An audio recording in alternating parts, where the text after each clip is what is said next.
Welcome to the sleepy underworld, a place where romance blooms, magic sparkles, and timeless fairy tales are reimagined for the dreamers of today.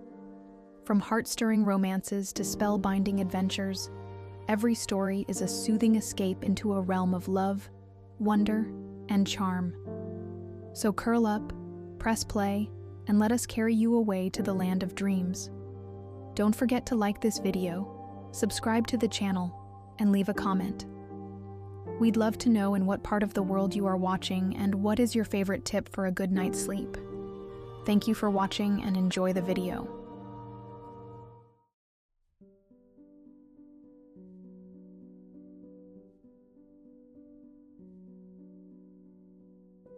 Rain streaked down the cobblestones of Rue des Rêves, turning the Parisian street into a river of shimmering reflections.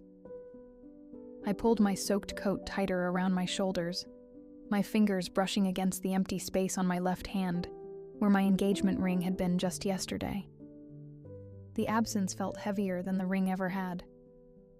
I'd walked this street 100 times before, never paying much attention to the narrow bookshop wedged between the patisserie and the antique store.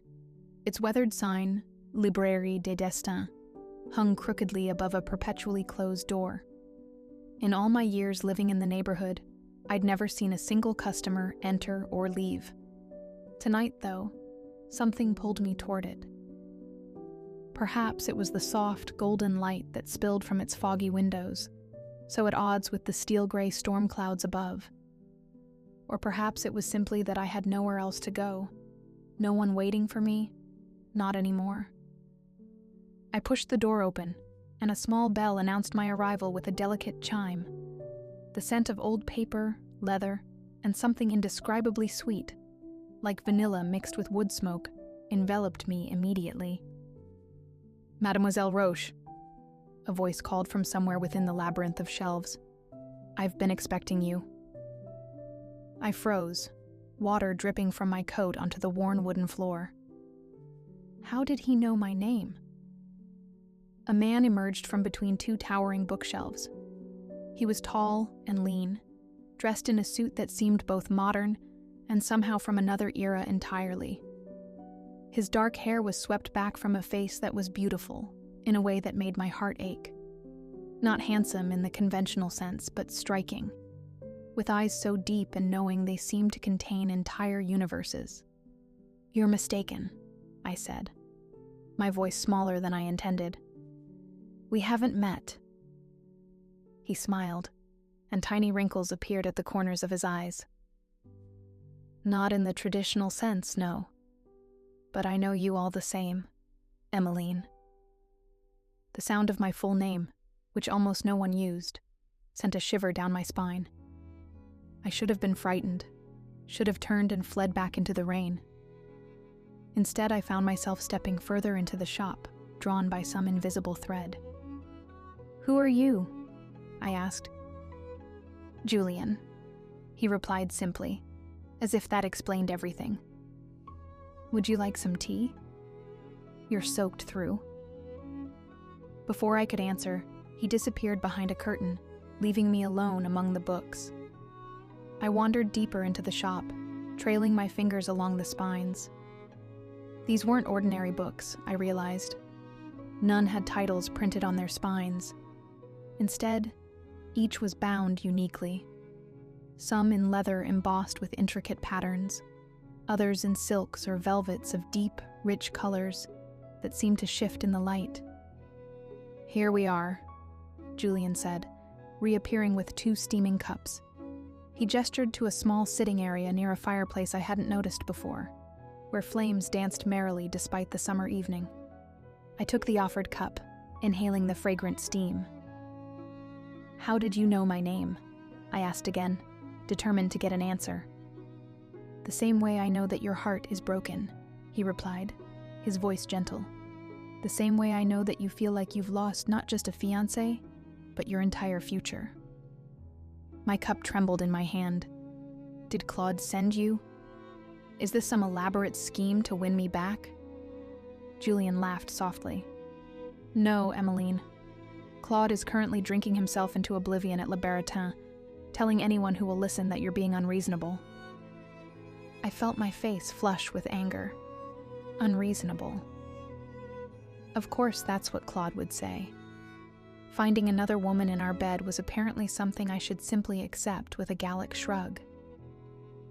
"How could you possibly know that?" I whispered.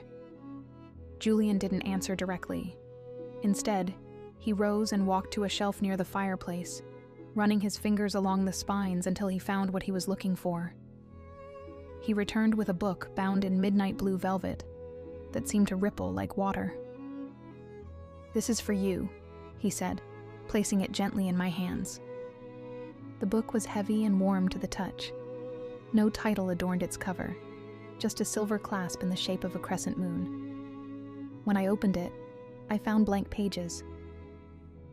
"I don't understand," I said, looking up at him.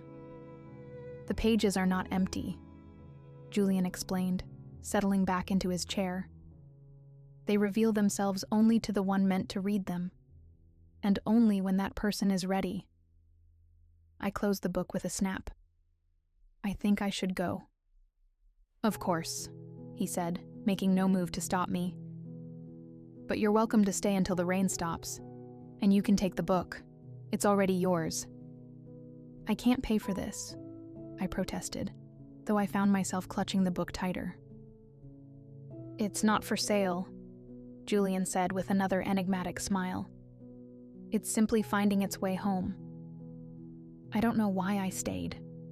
Perhaps it was the warmth of the fire, or the soothing quality of Julian's voice, or simply that I had nothing to return to, but an empty apartment still haunted by Claude's betrayal. We talked for hours as the rain continued to fall outside, about books and art and Paris and everything except the obvious questions. Who are you? How do you know so much about me? What is this place? When I finally rose to leave, the storm had passed, and the streets glistened under the emerging stars. Julian walked me to the door. "Will you read it?" he asked, nodding at the book I still held. "I don't know," I answered honestly. "The future is not fixed, Emmeline," he said, his eyes holding mine. "It's a story we're still writing. Remember that." I left the bookshop that night with the velvet-bound book tucked under my arm, convinced I'd never open it, certain I'd never return. I was wrong on both counts. Back in my apartment, I placed the strange book on my nightstand and tried to forget about it.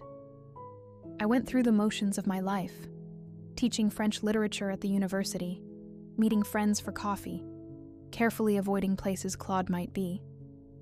But each night, I found myself staring at the book, feeling its pull like a physical force. A week after I visited the bookshop, I finally gave in. Curled in my reading chair by the window, I undid the silver clasp and opened the book. This time, the pages were no longer blank. Emmeline stands in a garden she doesn't recognize, surrounded by lavender bushes heavy with purple blooms. The air is warm, scented with herbs and sea salt. She turns at the sound of laughter and sees herself, older, her dark hair now streaked with silver, tending to a beehive with practiced hands. Beside her is Julian, unchanged, watching her with eyes full of love as she explains something about the bee's behavior. I slammed the book shut, my heart pounding. It couldn't be real. It had to be some elaborate prank, or perhaps I was losing my mind from stress and heartbreak. I shoved the book into a drawer and resolved to return it to the strange bookshop in the morning. But when I arrived at Rue des Rêves the next day, the space between the patisserie and the antique store was nothing but a narrow alley filled with trash bins. I asked the patisserie owner about the bookshop. "Bookshop?" she repeated, frowning. "There has never been a bookshop there, mademoiselle. You must be thinking of another street." I wasn't. I knew this street like the back of my hand. Yet for the next week, each time I passed, the alley remained stubbornly empty of any trace of Librairie des Destins. Meanwhile, the book called to me. Despite my fear, I found myself opening it again and again, reading snippets of what appeared to be my own future. I saw myself traveling to places I'd always dreamed of visiting. The cliffs of Santorini, the temples of Kyoto, the misty shores of Ireland. And in every vision, Julian was there. Sometimes in the background, sometimes by my side, always watching over me with those ancient eyes. The visions weren't all pleasant. I read of arguments and tears, of a miscarriage that left me hollow with grief, of the death of my father. But even in those dark moments, there was a sense of being held, of being loved so completely that the pain became bearable. As weeks passed, I began to wonder if I'd imagined the entire encounter. Perhaps grief had driven me to create an elaborate fantasy, a mysterious man, a magical bookshop, a future full of love and adventure instead of the broken engagement and empty apartment that was my reality. Then, on a crisp autumn evening as I walked home from the university, I felt a prickling sensation on the back of my neck. I turned to find Julian standing across the street, watching me with those impossible eyes. When our gazes met, he smiled and nodded toward a cafe on the corner. My feet carried me to him before my mind could protest. "You disappeared," I accused as I slid into the chair across from him. "The shop comes and goes," he said, as if this explained everything. "It appears when it's needed." "And you?"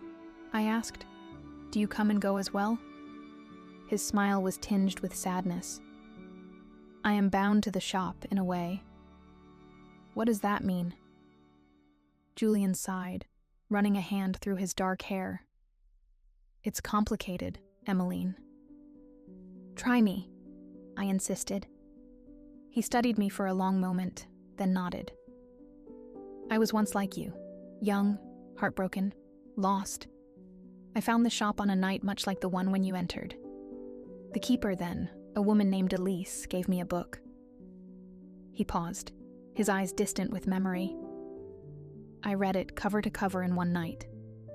It showed me centuries of possibilities, lifetimes I could live if I made certain choices. "Centuries?" I repeated, my voice barely a whisper.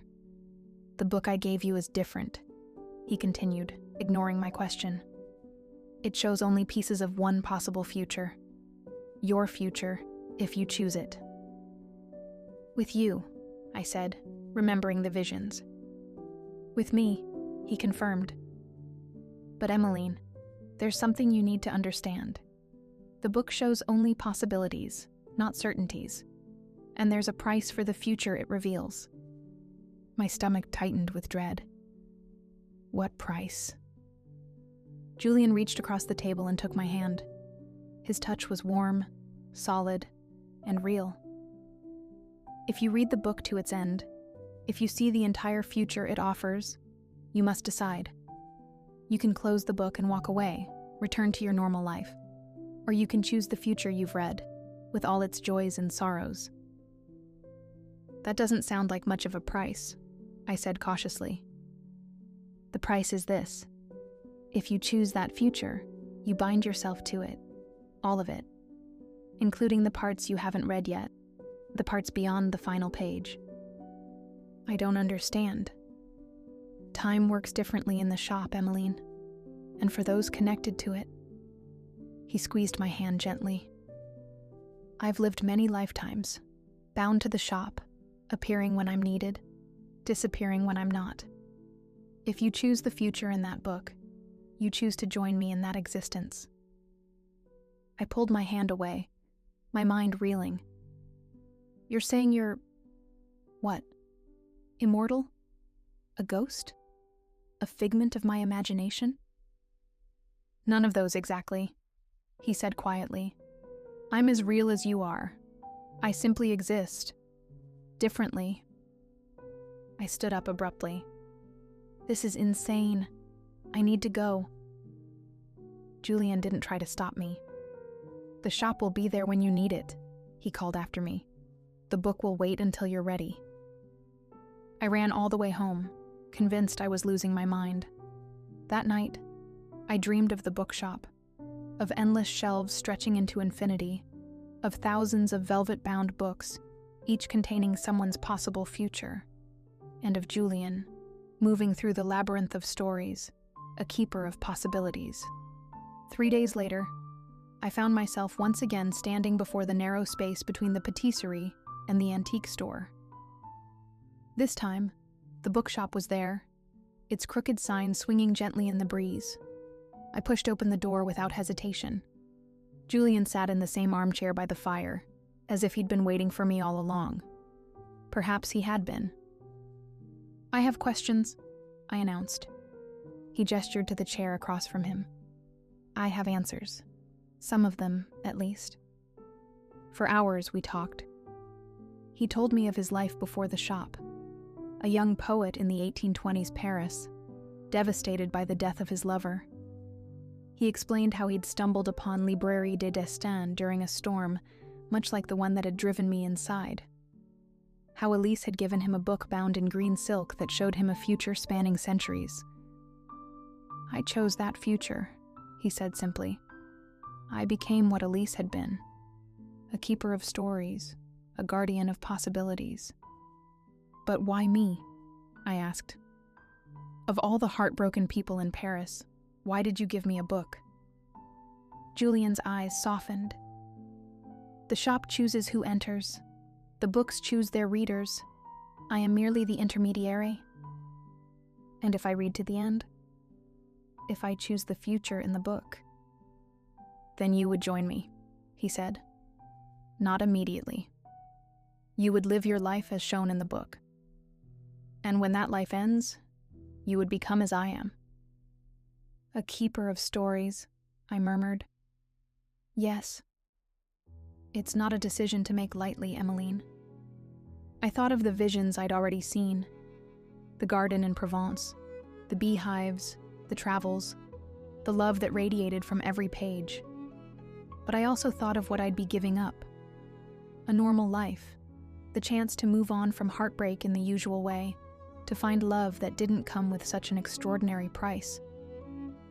"I need time," I said finally. Julian nodded. "Take all the time you need. The book will wait." But as I rose to leave, I found myself asking, "Will you wait too?" His smile was like sunrise. "I've waited lifetimes for you, Emmeline. A little longer makes no difference." Over the next months, I returned to the bookshop often. Sometimes to read more of the book, sometimes simply to talk with Julian. I learned the rhythm of the shop's appearances. It was always there when my heart was troubled, when I needed guidance or companionship. And slowly, almost imperceptibly, I fell in love. Not with the idea of an immortal existence or the magic of the shop, but with Julian himself, with his quiet wisdom and unexpected humor, with the way he listened as if my words were precious, with the gentleness of his hands as he made tea or shelved books, with the depth of his eyes that had seen centuries pass. And as winter turned to spring, I continued to read the book. I saw our first kiss beneath a canopy of cherry blossoms in a Kyoto garden. I saw our wedding, small and intimate, on a windswept Irish cliff. I saw the home we would build together in Provence, surrounded by lavender fields and olive groves. I saw the years passing, my body aging while Julian remained unchanged. I saw the questions in the eyes of neighbors and friends, and the careful explanations we crafted.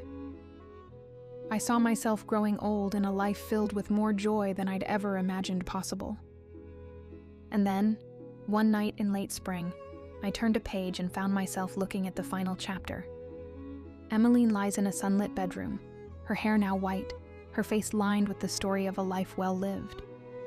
Julian sits beside her, holding her hand, his eyes filled with tears that will not fall. "Are you afraid?" he asks. Emmeline smiles. "No," she answers. "I've lived every moment of the life I chose. Now I'm ready for what comes next." As the sun sets, she closes her eyes for the final time, and somewhere, in a bookshop that exists between moments, a new keeper of stories awakens. I close the book with trembling hands. I had reached the end. Now I had to decide. Could I bind myself to this future, to an existence I couldn't fully comprehend? Could I give up the ordinary life I'd always expected to live? But then again, hadn't that ordinary life already been shattered when I found Claude with another woman? The next day, I returned to the bookshop. Julian was shelving books when I entered, his movements graceful and practiced. He turned at the sound of the bell, and his expression told me he knew. "You finished it?" he said. I nodded, clutching the velvet-bound book to my chest. "I've made my decision." Julian approached slowly, as if afraid to hear my answer. "And?" I held out the book to him. For a moment, pain flashed across his face. He thought I was returning it, rejecting the future it contained. But then I smiled and said, "I choose you. I choose us. I choose the life in these pages, and whatever comes after." The relief that washed over his features was almost tangible. He took the book from my hands and placed it gently on a nearby shelf. Then he cupped my face in his hands, his touch reverent. "Are you certain?" he whispered. "Once chosen, this path cannot be unchosen." "I'm certain," I replied. "I want the life I've seen, the garden, the bees, the travels. I want the joy and even the sorrow, if it means I get to share it with you. And after, I want to keep stories, to guide others as you've guided me." Julian's kiss was like coming home to a place I'd never been but had always known existed. When we separated, he pressed his forehead to mine. "The book doesn't show everything," he warned. "There will be surprises, challenges we can't foresee." "That's true of any life," I said. "The difference is, I've glimpsed enough of ours to know it's worth whatever comes." We were married that summer, just as the book had shown, on a windswept Irish cliff, with only the sea as our witness. We traveled to all the places I'd seen in the visions: Santorini's whitewashed buildings against the azure sea, Kyoto's temples hidden among maple trees, New Zealand's rolling green hills. And eventually, we settled in Provence, in a stone farmhouse surrounded by lavender fields. I continued to teach, though now online, to students around the world. Julian wrote poetry that captured the essence of centuries he'd witnessed. Together, we tended our garden, kept our bees, and built a life filled with quiet joy. The shop still appeared when needed, though now I sometimes found myself there alone, guiding a lost soul to the book that waited for them. I learned the secrets of the Librairie des Destins, how to bind new books, how to recognize those who are ready to read them, how to guide without influencing the choice that must be made freely. Years passed. My hair silvered, lines etched themselves around my eyes and mouth, recording a lifetime of laughter and tears. Julian remained as he had been the night we met, eternally young in appearance, though ancient in soul. And now, as I feel the last pages of my mortal life turning, I am not afraid. I lie in our sunlit bedroom, the scent of lavender drifting through the open window. Julian sits beside me, holding my hand, his eyes filled with tears that will not fall. "Are you afraid?" he asks, just as the book foretold. I smile. "No, I've lived every moment of the life I chose. Now I'm ready for what comes next." As the sun sets over our lavender fields, I close my eyes for the final time in this life. And somewhere, in a bookshop that exists between moments, a new keeper of stories awakens. My name is Emmeline, and I have lived many lives. If you find yourself lost and heartbroken on a rainy night, if you stumble upon a bookshop wedged between two buildings that wasn't there yesterday, if you meet a woman with ancient eyes who offers you a velvet-bound book, remember that some stories choose us, not the other way around. And sometimes, if we're brave enough to turn the page, we find that the ending is just another beginning.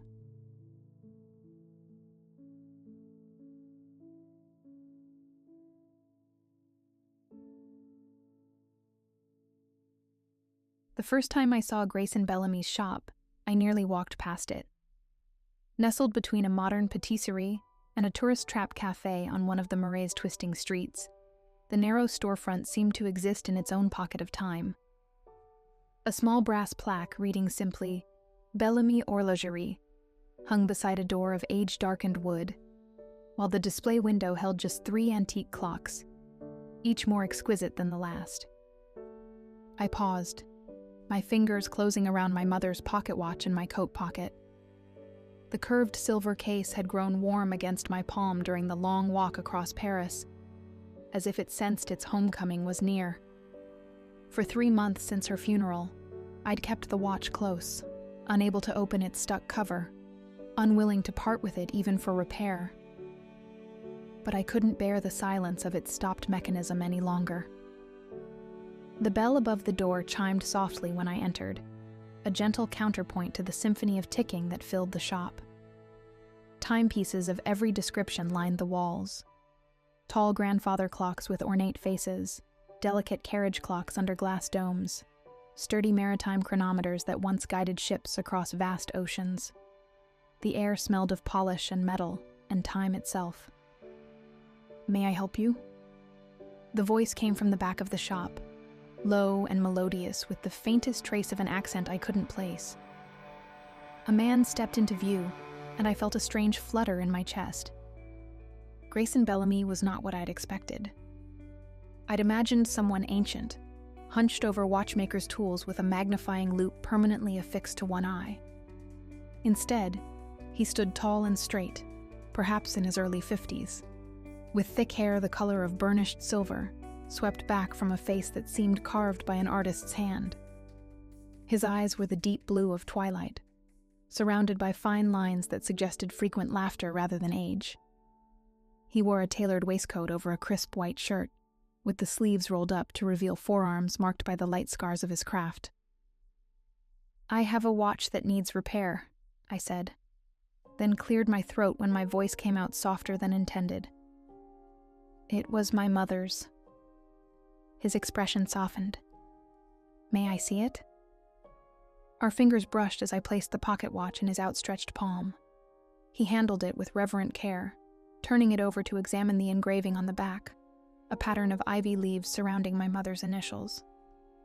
"Beautiful craftsmanship," he murmured. "19th century, Swiss-made." His fingers found the catch that had resisted my attempts, and the cover sprang open. "Ah, I see the problem. The balance wheel is damaged. Fixable, certainly, but it will take time." "How long?" I asked. His twilight eyes met mine. "A week, perhaps 2. These things cannot be rushed, mademoiselle." "Ava Martin," I supplied. "I restore stained glass windows. I understand about taking time with delicate things." Something flickered across his face. Interest, perhaps, or recognition of a kindred spirit. "In that case, Mademoiselle Martin, I think you might appreciate seeing something few others do." He gestured for me to follow him toward the rear of the shop, past a heavy velvet curtain that separated the public space from his workshop. A long bench stretched along one wall, covered with the specialized tools of horology, tweezers, files, tiny screwdrivers, and magnifiers. Half-assembled movements lay in labeled trays, waiting for his attention. But Grayson didn't stop there. Instead, he moved to a seemingly solid panel of dark wood at the back wall and pressed against it in a specific sequence. With a soft click, the panel swung inward, revealing a hidden door. "What I'm about to show you requires, shall we say, a certain perspective," he said, holding the door for me. "Most people see only broken things where I see possibility." Curiosity propelled me forward into a room that shouldn't have existed within the confines of the small shop. Larger than the front room, it held dozens of clocks arranged on shelves and tables. Unlike those in the main shop, many of these timepieces appeared broken or unfinished. Some had exposed mechanisms. Others lacked hands or numbers. "Your restoration workshop?" I guessed. Grayson smiled, the expression transforming his serious face. In a manner of speaking. He crossed to the nearest table and lifted a small desk clock with an ornate silver face. When he wound it and set it down, I noticed something odd. "The second hand," I said. "It's moving backward." "Yes." His voice held a note of satisfaction. "As are all the clocks in this room." I moved through the space, examining one timepiece after another. Each one, from pocket watches to wall clocks, ran counterclockwise, their hands making their circuit against the natural order. "How is this possible?" I asked. "And why?" Grayson leaned against his workbench, regarding me with an inscrutable expression. The how is a trade secret passed down through generations of my family. As for the why, his gaze drifted to a particularly ornate carriage clock on a high shelf. "Some moments are too beautiful to move past, Mademoiselle Martin, and some hearts too broken to move forward." The sadness in his voice resonated within me. Since my mother's death, I'd felt stuck between the past and present, unable to move on but unable to go back.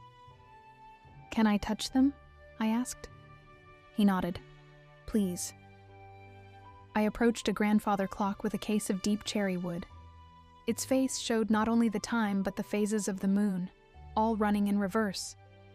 When my fingers brushed the smooth wood, a peculiar sensation washed over me, like plunging into cool water on a hot day, a momentary displacement followed by relief. "You felt it," Grayson observed suddenly beside me.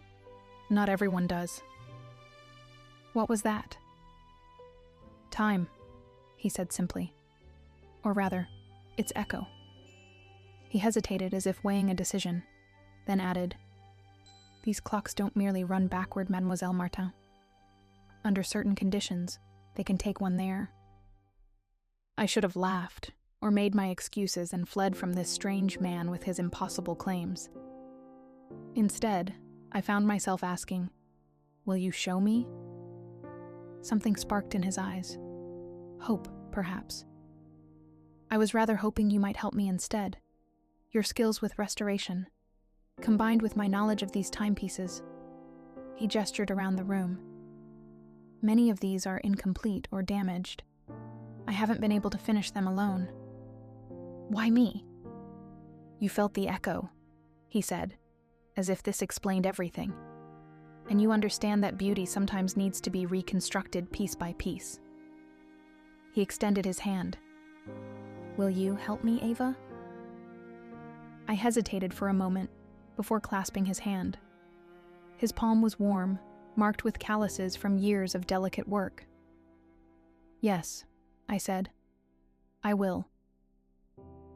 And so began my apprenticeship with Grayson Bellamy, master of time's mysteries. Days stretched into weeks as I split my time between my stained glass workshop and Grayson's hidden room. My fingers, already deft from years of cutting and soldering glass, adapted quickly to the intricate work of clock repair. "Gentle pressure," he murmured, his breath warm against my ear as we bent over a particularly stubborn mechanism. "Feel the resistance, then yield to it." I became acutely aware of his proximity, the subtle scent of sandalwood that clung to his clothes, the strength in his hands as they enveloped mine, the occasional brush of his chest against my back when he leaned closer to demonstrate a technique. A different kind of tension wound itself around my heart, as precise and measured as the clockwork before us. One evening, as Paris's lights glimmered in the gathering dusk outside the shop windows, Grayson brought out a bottle of aged cognac and 2 crystal glasses. "A celebration," he explained, pouring amber liquid that caught the lamplight. "You've completed your first backward clock." The timepiece in question sat before us on the workbench, a small carriage clock with an enameled face showing a scene of the Seine. I'd replaced the damaged enamel work while Grayson had adjusted the mechanism. Together, we'd created something both beautiful and impossible. "2 unlikely partnerships," he said, raising his glass. "And backward clocks," I added, clinking my glass against his. The cognac burned sweetly down my throat. As warmth spread through my limbs, I studied Grayson's face in the gentle light. The silver in his hair gleamed, and the lines around his eyes deepened as he smiled. "Why did you trust me with your secret?" I asked. He contemplated his glass. "Perhaps because you trusted me with something equally precious." He nodded toward my mother's pocket watch, which lay repaired on the workbench. "Or perhaps because I've been alone with these clocks for too long." "How long have you been making them?" "My grandfather taught me the secret when I was a boy, but I've only been creating them in earnest for the past 10 years. He set down his glass. "Since Marie died." "Your wife?" I asked softly. He nodded. "Cancer. Too quick and too slow all at once." His fingers traced the edge of the workbench. "Afterward, I became obsessed with these timepieces and their possibilities." I reached across the table and covered his hand with mine. "I'm sorry." His eyes met mine, filled with something that made my breath catch. "I've never shown anyone else the backward room. Not even Marie knew about it." The weight of this confession hung between us. Impulsively, I asked, "Will you show me what they do? You said they don't just run backward." Grayson's expression turned cautious. "It's not without risk." "What kind of risk?" "The clocks create pockets of reverse time," he explained. "Brief periods where one can experience the past directly. But the danger lies in wanting to stay there." "Have you?" I asked. "Stayed too long?" Pain flickered across his face. "Once. Early after Marie died. I lost nearly a week to a few hours in the past. When I returned to the present, I was not well." He straightened. Decision made. "But a short experience should be safe enough. Shall we try?" My heart thrummed with anticipation. "Yes." Grayson selected a pocket watch from a drawer. Gold with an intricate engine-turned pattern. "This one provides the gentlest passage," he explained, winding it carefully. "We'll start with just 15 minutes. He pulled 2 chairs close together and instructed me to clasp the watch between our joined hands. "Close your eyes," he whispered. "Listen to the ticking and breathe with it." I did as he asked, feeling the cool metal warming between our palms. The ticking seemed to grow louder, synchronizing with my heartbeat until I couldn't tell where one ended and the other began. A sensation like falling overcame me, and I gripped Grayson's hands tighter. "Open your eyes, Ava," Grayson's voice, somehow younger, said. I did, and gasped. We sat in the same positions, but the shop around us had transformed. Sunlight streamed through windows that seemed cleaner, brighter. The tools on the workbench gleamed newer, and the scent in the air was fresher, with notes of coffee and something baking nearby. But the most startling change was in Grayson himself. The silver had vanished from his hair, leaving it richly brown. The lines around his eyes had softened, though the eyes themselves, those remarkable twilight blue eyes, remained the same, watching me with wonder. "What year is it?" I whispered. 2014, he answered. 10 years ago. I released his hands and stood on shaky legs, moving to the window. Outside, Paris flowed past, subtly different from the city I knew. Women wore styles I remembered from a decade ago, and the cafe across the street had a different name and facade. "This is real," I breathed. "We're really here." "For a little while," Grayson said, coming to stand beside me. He looked perhaps 40 in this time, handsome in a way that made my pulse quicken. "We have about 15 minutes before the watch brings us back. Can we go outside?" I asked. He hesitated, then nodded. "Stay close to me. The watch's influence extends only so far." We stepped out into a Paris bathed in golden late-afternoon light. The air felt different against my skin, fresher, filled with electricity. Music drifted from somewhere nearby, an accordion playing a wistful melody. Grayson offered his arm, and I took it, hyper-aware of the solid warmth of him beside me. We strolled along the narrow street as if we were any other couple enjoying the day. "Is this how you remember it?" I asked. "Better," he replied, his eyes never leaving my face. "You're here." The simple statement sent heat rushing to my cheeks. This younger Grayson moved with a confident ease, unburdened by the grief that haunted his older self. Yet I could see echoes of the man I knew in his expressions, his gestures, the careful way he guided me through the crowded sidewalk. We reached a small square where the accordion player sat by a fountain. Coins glinted in his open case as he played La Vie en Rose. Grayson stopped, turning to face me. "May I have this dance, Mademoiselle Martin?" Without waiting for my answer, he swept me into a gentle waltz beside the fountain. I followed his lead, surprised by how naturally our bodies moved together. His hand at the small of my back guided me with perfect pressure, and his eyes held mine with an intensity that made the world around us fade. "I've wanted to do this since you first walked into my shop," he confessed. "You didn't even know me 3 weeks ago," I reminded him, breathless from more than just the dancing. His smile held secrets.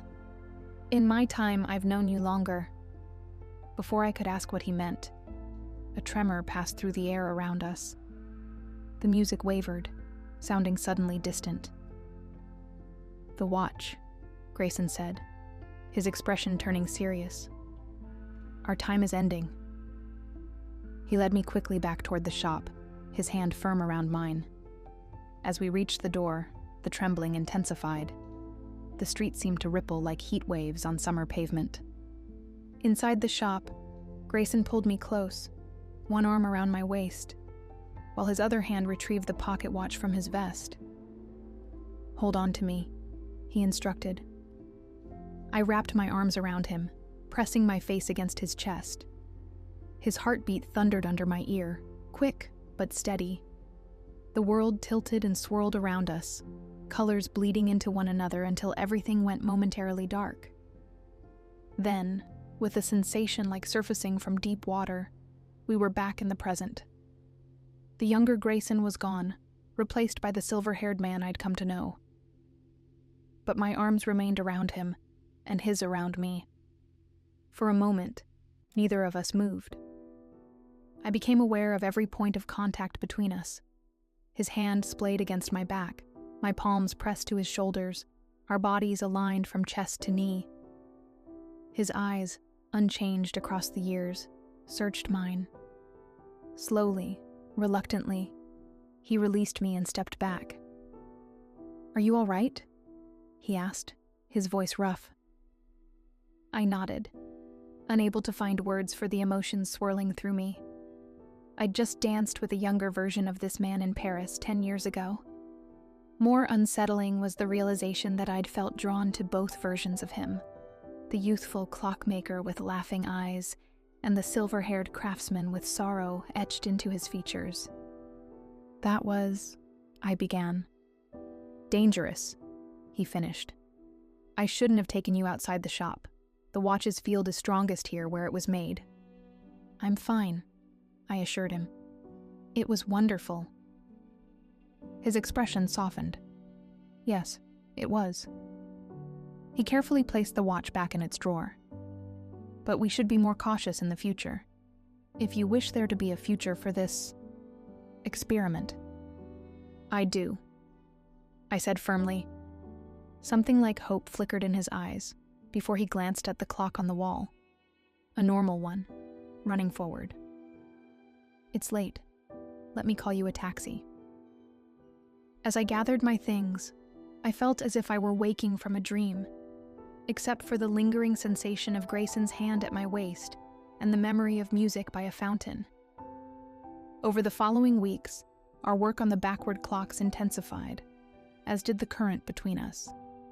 Each timepiece we repaired together became an opportunity for another journey, brief excursions into moments from the past decade.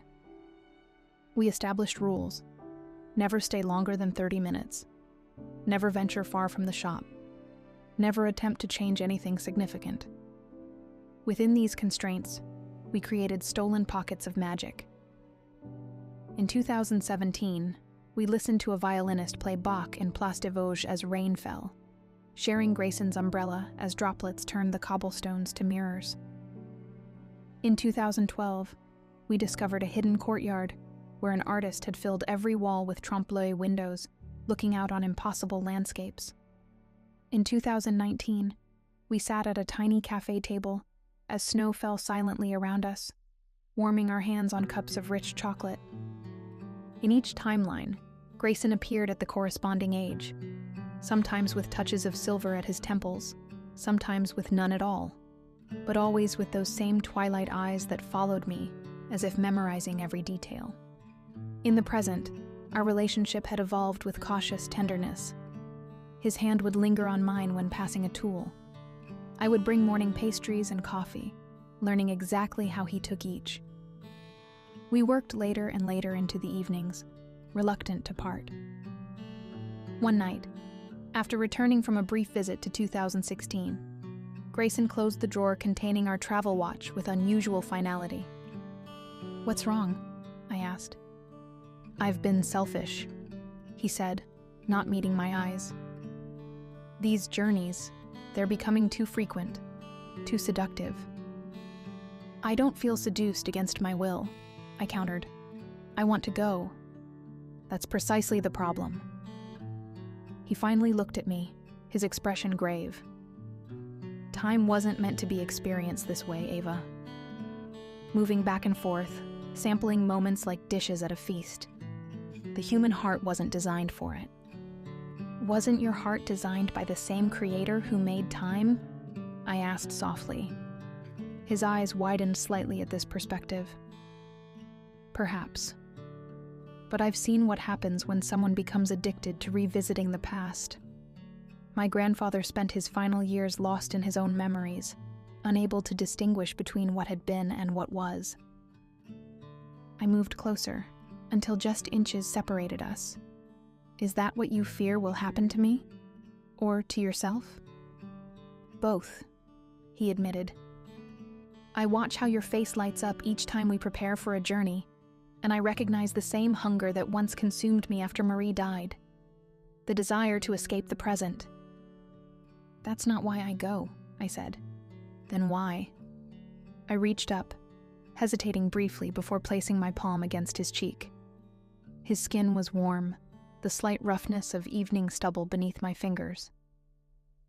"I go to see all versions of you," I confessed, "to understand the man you were and the man you've become. When we're in the past, I see glimmers of joy unclouded by loss.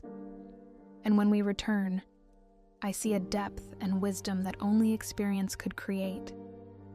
He stood perfectly still under my touch, as if afraid any movement might shatter the moment. "And which do you prefer?" he asked, his voice barely above a whisper. "The younger man without grief's shadow, or this older version standing before you?" I stroked my thumb across his cheekbone. "They're both you. I've fallen in love with the whole timeline." The words once spoken couldn't be taken back, nor did I wish to retrieve them. They hung in the air between us, true and terrifying in their implications. Grayson closed his eyes briefly, as if in pain. When he opened them, they shone with moisture. "Ava," he breathed, my name a prayer and a question. Then his hands were cradling my face, and his mouth was on mine, gentle at first, then with growing urgency. I pressed closer, my arms winding around his neck as years of loneliness dissolved in the heat between us. He tasted of the mint tea we'd shared earlier, and something uniquely his own. His fingers threaded through my hair, angling my head to deepen the kiss as my body melted against his. When we finally broke apart, both breathless, he rested his forehead against mine. "I've wanted to do that every year we've visited," he confessed. "Why didn't you?" I needed to be certain you wanted the man I am now, not just reflections from the past. His hands moved to my waist, holding me as if I might disappear. I'm 53 years old, Ava. You're barely 30. I've loved and lost a wife. My future has fewer years than my past. Time is your specialty, I reminded him. Shouldn't you know better than anyone that it's quality that matters, not quantity? A smile tugged at his lips. Spoken like a true artist. His expression sobered. But there's something else you should know before this goes further. He led me to a small desk in the corner of the backward room and unlocked its drawer. From inside, he withdrew a leather-bound journal and opened it to a marked page. A photograph was paperclipped to the corner, faded with age, showing a young woman with dark hair bent over what looked like a stained glass panel. My grandmother, Grayson said quietly. Elise Bellamy, born Elise Martin. I stared at the photograph, then at Grayson. Martin is a common name, I said, but uncertainty crept into my voice. True. But how common is this? He gently turned my mother's pocket watch over to reveal the ivy pattern surrounding her initials. Then he showed me a sketch in the journal, the exact same pattern, labeled Elise's design. This watch originally belonged to my grandmother, Grayson explained. She gave it to her daughter, who must have given it to your mother. My mind raced through the implications. Are we related? No, he assured me quickly. Elise was my grandfather's second wife. There's no blood connection, but there is a connection through time. One I didn't understand until you walked into my shop with this watch. You knew from the beginning, I realized. You recognized the watch. He nodded. I suspected, but I wasn't certain until you responded to the backward clocks. The ability to sense time's echo runs in families that have worked with these timepieces. My grandfather believed some people are naturally attuned to time's mysteries. Your reaction confirmed what I'd hoped, that you're connected to this legacy through Elise. Did you approach me because of the watch? I asked, suddenly unsure of everything that had developed between us. Grayson took my hands.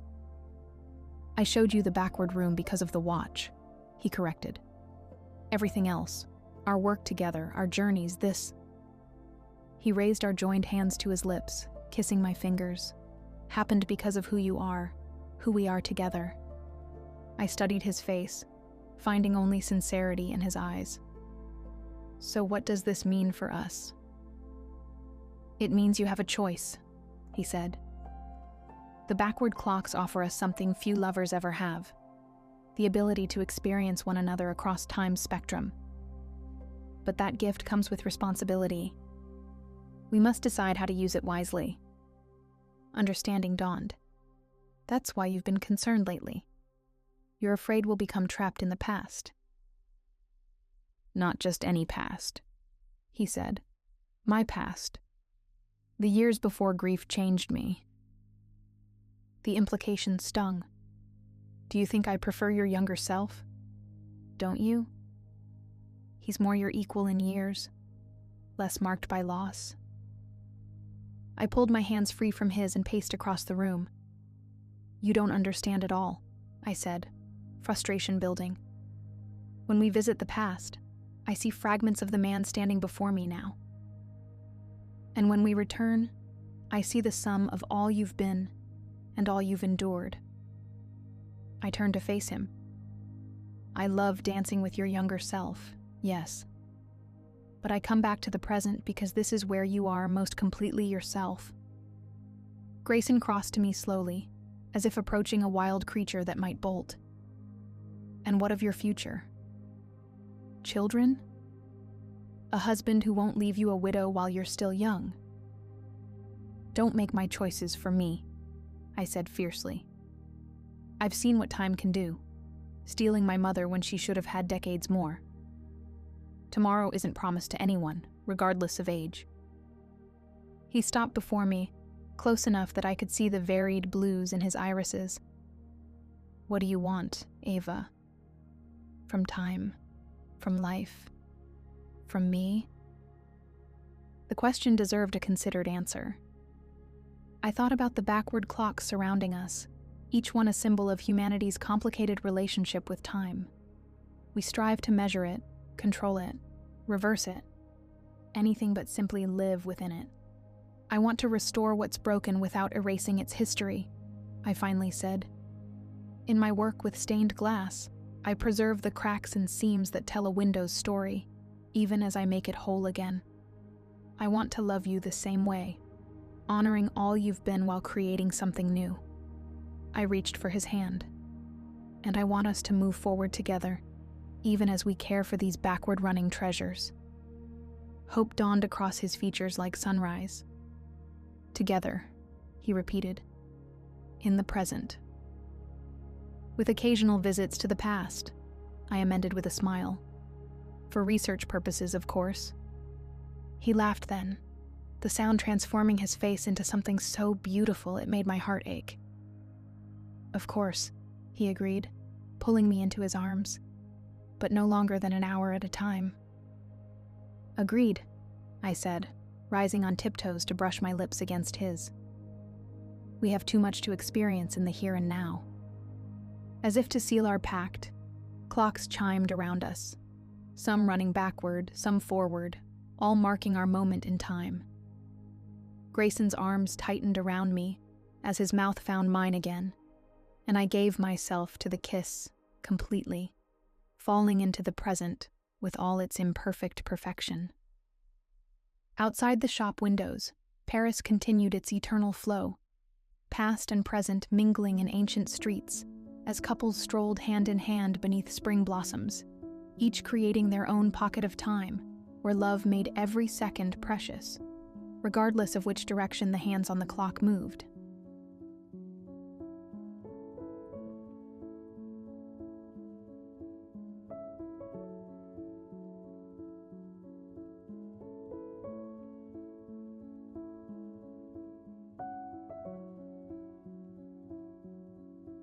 The letter arrived on the same day I admitted defeat. My sous chef had found me sitting on the floor of my kitchen, surrounded by burnt pastries and tears that wouldn't stop. 4 years of building my patisserie in Manhattan, gone. Not with a bang, but with mounting debts, a landlord who doubled the rent, and the slow realization that I'd lost my touch. Food wasn't speaking to me anymore. It had become a stranger. "Milo," she'd said, helping me up. "Maybe it's time to step away." Then the courier appeared at the door with an envelope bearing French stamps and a lawyer's return address. My grandmother Colette had died 3 months ago.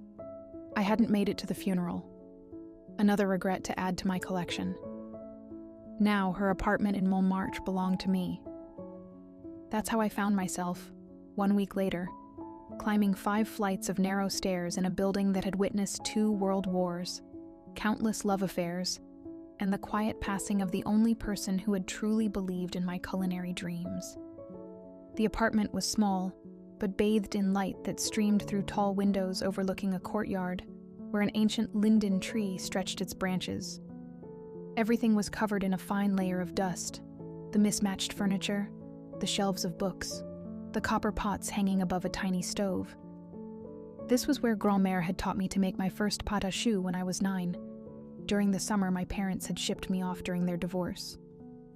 I dropped my suitcase and opened the windows. Paris flooded in. Distant accordion music, the scent of cigarettes, someone arguing passionately in rapid French about philosophy or love or both. The city felt alive in a way New York had stopped feeling to me. That night, I couldn't sleep. Jet lag wrestled with grief beneath the unfamiliar ceiling. At 3 in the morning, I gave up and began exploring the apartment properly. In the kitchen, I found it. A wooden recipe box, the lid carved with forget-me-nots. Inside were dozens of yellowed index cards covered in my grandmother's elegant script. Between the cards for pain au chocolat and tarte aux pommes, I found a folded note addressed to me. My dearest Milo, If you are reading this, I am gone, and you have found your way back to Paris. I've watched your success from afar, but I've also felt your struggles.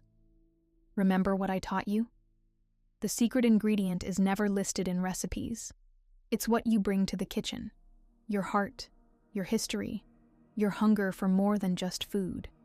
Bake under the crescent moon, and you'll find what you've lost. All my love, always Grandmère. I traced her handwriting with my fingertip, remembering her hands guiding mine as we folded butter into dough. Outside, the moon hung in the sky like a perfect pastry crescent. Maybe it was exhaustion or desperation, but I found myself reaching for flour and butter. I chose her almond croissant recipe, the one she swore had once made a food critic propose marriage. As I worked, muscle memory took over. My hands remembered what my heart had forgotten. The apartment filled with the scent of browning butter and toasting almonds. For the first time in months, I didn't hate what I was creating.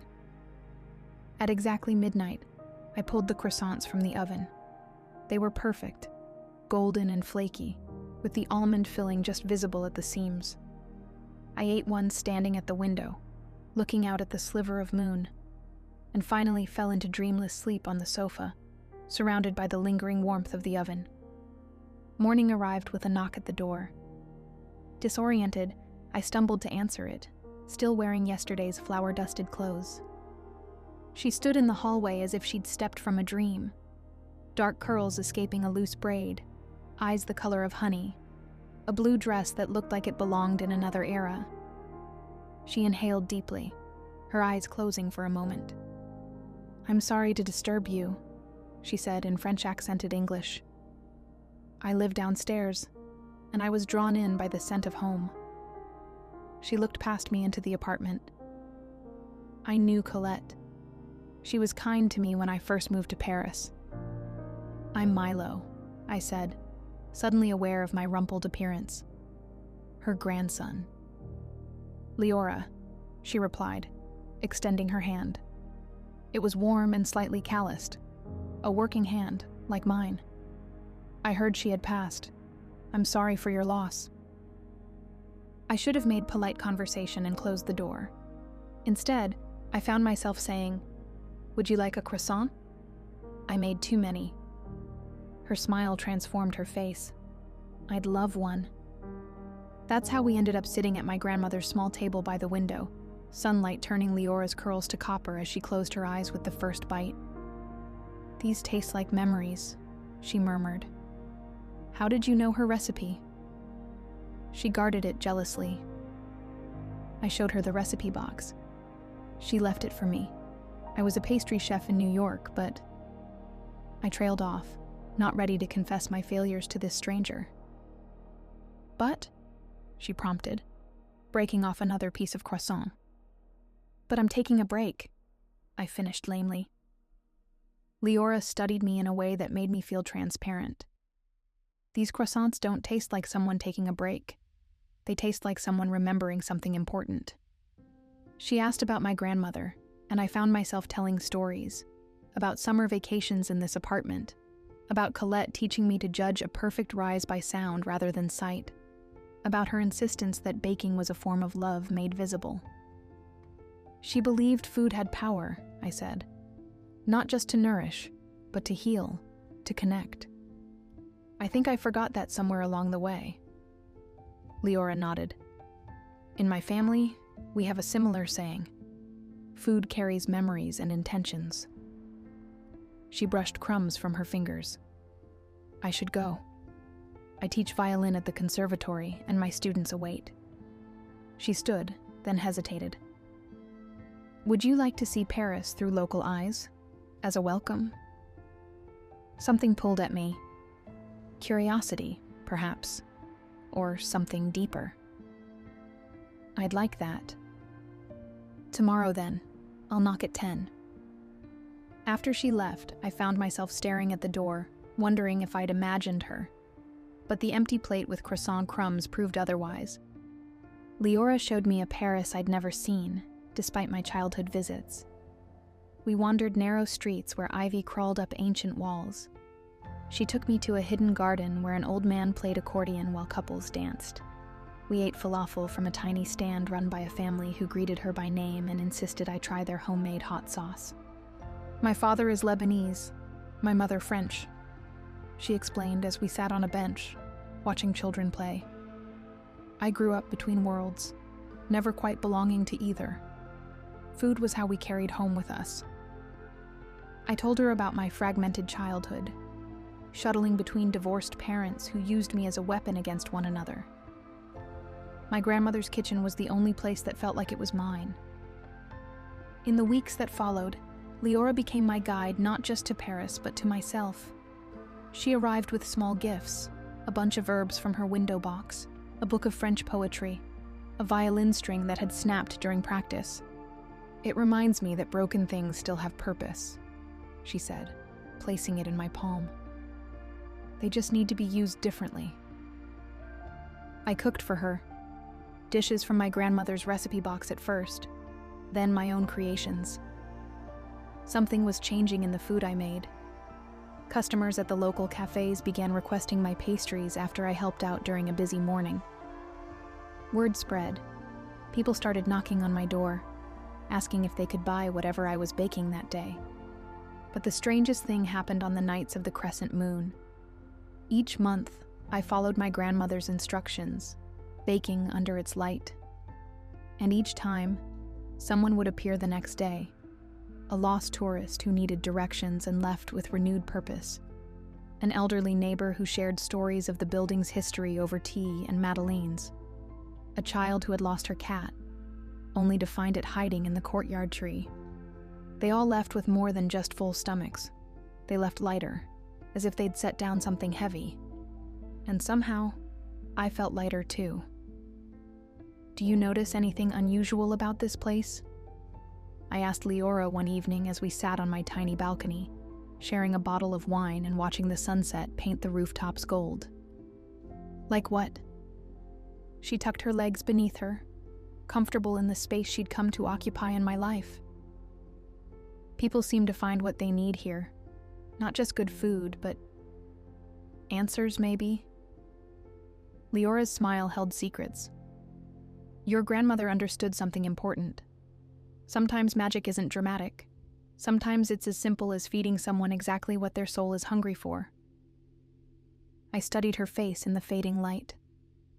"Did you find what you needed here?" Her eyes met mine, steady and warm. "I'm still discovering that." We didn't talk about how long I would stay in Paris. My return ticket had expired, unnoticed. The apartment no longer felt like my grandmother's. It was becoming mine, with Leora's violin playing often drifting through the open windows, the kitchen constantly in use. It was on another crescent moon night that something shifted between us. I had spent the day developing a new recipe, a delicate pastry filled with honey, cardamom, and pistachios, inspired by the stories Leora had told me of her father's homeland. She arrived as the pastries came out of the oven, as if summoned by their scent. Her hair hung loose around her shoulders, and it was still damp from the rain falling outside. "I didn't know you were coming," I said, suddenly nervous about the pastries I'd created with her in mind. "I didn't plan to," she admitted, slipping off her wet jacket. "But I was walking home, and it felt like someone was guiding me here." She approached the kitchen counter, drawn by the aroma. "What did you make?" "Something new. Something that reminded me of your stories." When she tasted it, her eyes filled with tears.